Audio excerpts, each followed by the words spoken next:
একটি আয়নাও রয়েছে। তো আপনারা যদি রাজশাহী আসেন তাহলে অবশ্যই এই হোটেলটিতে আপনারা থাকবেন। জীবনে অনেক দেখছি এরকম দেখি।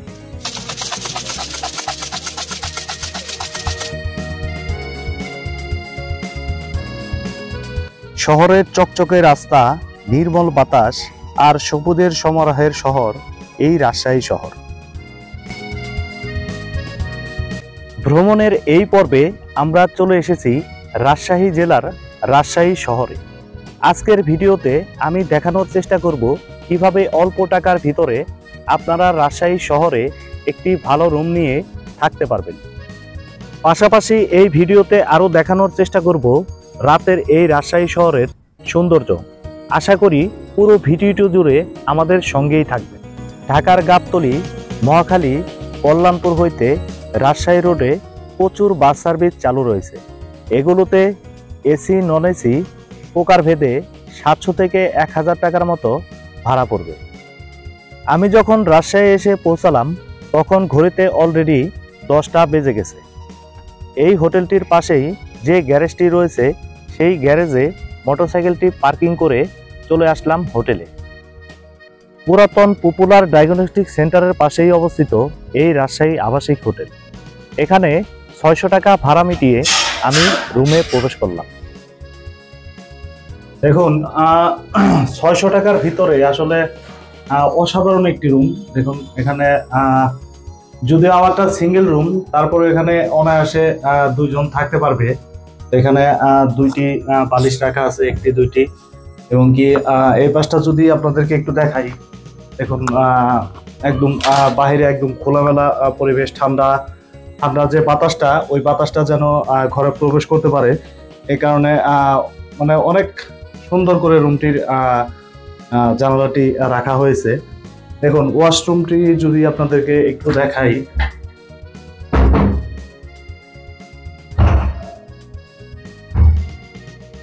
দেখুন ওয়াশরুমটি একদম পরিষ্কার পরিচ্ছন্ন। তো আসলে মানে বলার কোনো ভাষা নেই যে আসলে 600 টাকার মধ্যে এরকম একটি রুম, সাথে অ্যাটাচ বাথরুম। দেখুন ওই পাশে যদি দেখাই একদম ঝকঝকে তকতকে।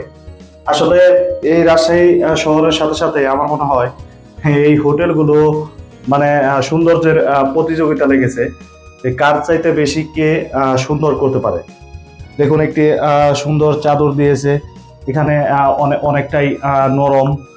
আমাকে একটি সাবান, একটি শ্যাম্পু এবং কি একটি দাঁত মাজার পেস্ট দিয়েছে। পেস্টটি যদিও আমি কোথায় রাখছি বলতে পারবো না। তো দেখুন এখানে শাওয়ার নেওয়ার জন্য সব ধরনের ব্যবস্থা আছে। এখানে গোসল করার পরে যদি একটি এখানে গোসল করার পরে জামা কাপড় রাখার জন্য একটি র‍্যাক দেওয়া আছে। তো এই পাশে একটি ট্যাপ আছে। এখানে আসলে মানে একটা রুমের মধ্যে পরিপূর্ণ যা লাগে সবই ওনারা দিয়েছে। তো এখানে দেখুন অনেক সুন্দর একটি আয়না। তো এখানে যদি রাজশাহী আসেন তাহলে অবশ্যই এই হোটেলটিতে আপনারা থাকবেন। আমি আমার স্ক্রিনে এই হোটেলের নাম্বার দিয়ে রাখবো।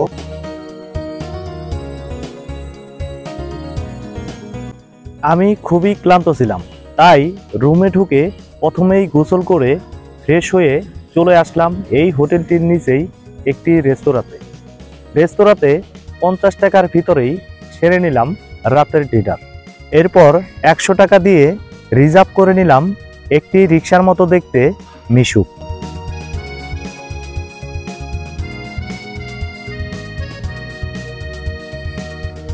দিনের শেষে সূর্য বিদায় নেওয়ার সঙ্গে সঙ্গে শহরের প্রবেশমুখ থেকে শুরু করে পুরো শহরটি আলোকিত তারার মতো জ্বলজ্বল করে। পুরো শহরে রয়েছে রাজকীয় ঝাড়বাতি এবং প্রজাপতি আকৃতির ঝলমলে বাতি, যা পর্যটকদের খুব আকর্ষণ করে।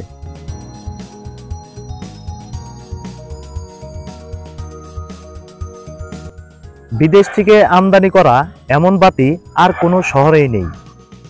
সন্ধ্যা নামার সাথে সাথেই পরিচ্ছন্ন কর্মীরা লেগে পড়ে শহরটি পরিষ্কারের জন্য। জীবনে অনেক দেখছি এরকম। ভালো ভাই, খুব মজা না? খুব মজা ভাই। সত্যি ভালো লাগতো। হ্যাঁ ভাই। একদম অসাধারণ। ঢাকাতে তো আমরা অনেক ধরনের বারো ভাজা খাই, তো এই রাজশাহী এসে দেখুন বারো ভাজাটির মানে আসলে অসাধারণ স্বাদ, এটি আসলে ভাষায় প্রকাশ করার মতো না, খুবই দারুণ। রাজশাহী উত্তরবঙ্গের সবচেয়ে বড় এবং পরিষ্কার পরিচ্ছন্ন শহর হিসেবে পরিচিত লাভ করেছে। 2021 সালের জনগণনা অনুযায়ী 38 লক্ষেরও বেশি লোক বসবাস করেন। বিশাল এই জেলার আয়তন 24,385 বর্গমিটার, প্রায় 9,424 বর্গমাইল। রাজশাহী জেলার বেশ কিছু দর্শনীয় স্থান রয়েছে, যেগুলোর মধ্যে উল্লেখযোগ্য বাঘা মসজিদ, পুটিয়া মন্দির, চারঘাটের পদ্মা নদী, Nandankanan park, Rajshahi city corporation park, Haripur Rajbari সহ বিভিন্ন ধরনের দর্শনীয় স্থান, যা পর্যটকদের খুব সহজেই আকর্ষণ করে।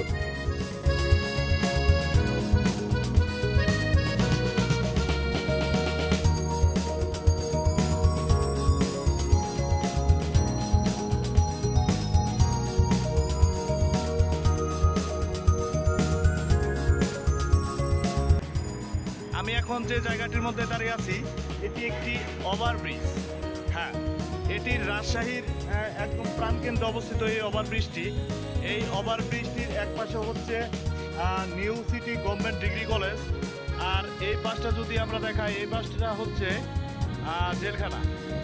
এই পাশে এগুলো কোয়ার্টার, পুলিশ কর্মকর্তাদের কোয়ার্টার। এই পাশটা হচ্ছে এগুলো হচ্ছে জেলখানা। তো আসলে এই মানে ওভারব্রিজ যে এমন হয় সেটা আমার আসলে জানা ছিল না, আসলেই খুবই সুন্দর।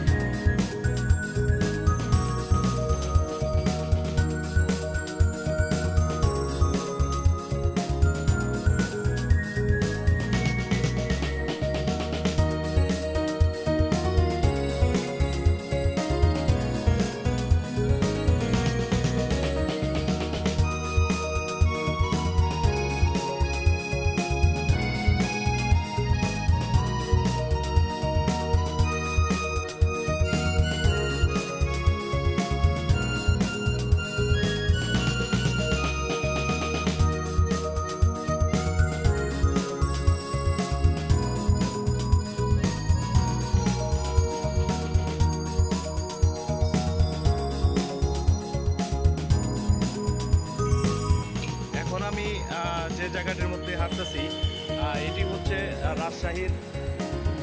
হচ্ছে রাজশাহীর চিড়িয়াখানা এবং বোটানিক্যাল গার্ডেন। আমাদের ঢাকায় যেমন চিড়িয়াখানা এবং বোটানিক্যাল গার্ডেন একসাথে, তো রাজশাহীর এখানে এসেও দেখলাম যে বোটানিক্যাল গার্ডেন এবং চিড়িয়াখানা দুটোই একসাথে। তো জিনিসটি আমার খুবই ভালো লাগলো। তো এই রাজশাহীতে মানে আমি এই রাত 12টার দিকে যতগুলো মানে স্থাপনা দেখতে পাইতেছি, সার্কিট হাউস, কলেজ, চিড়িয়াখানা এবং কি মানে যা যা দেখতে পাইতেছি, রাস্তাঘাট সহ, মানে সত্যি খুব অসাধারণ লাগছে। পরিষ্কার পরিচ্ছন্ন এই শহরটি আমার কাছে খুবই ভালো লেগেছে। যদি কেউ নিজ চোখে না দেখেন তাহলে কোনোভাবেই অনুভব করা সম্ভব নয় যে এই রাজশাহী শহরটা কতটা সুন্দর। আমি ঠিক ভিডিওর শেষের দিকে চলে এসেছি। আমার ভিডিওটি যদি আপনাদের একটুখানিও ভালো লাগে তাহলে একটি লাইক, কমেন্ট এবং সাবস্ক্রাইব করে আমাদের সঙ্গেই থাকবেন।